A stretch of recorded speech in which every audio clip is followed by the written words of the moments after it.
oxygen torch. So the key is still, I mean, I can put it right there. So that's 1800 degrees, but I don't feel it at all. It's all consolidated right there. Put your hand down. Right, great for like equalizer. Talking TXV, you're talking if you're working on aluminum, really tight spaces. Maybe how much setup like that? About 300. I have cabinets across the country. This is an accessory torch. Whole thing.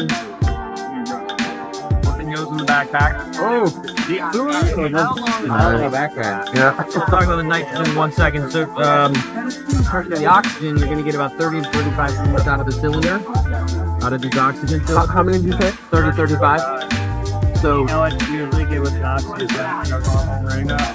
I don't, but here's the way I look at it. If you're looking on a new install, I average a 6 to 8 joints, or on a repair to 2 joints. Either way.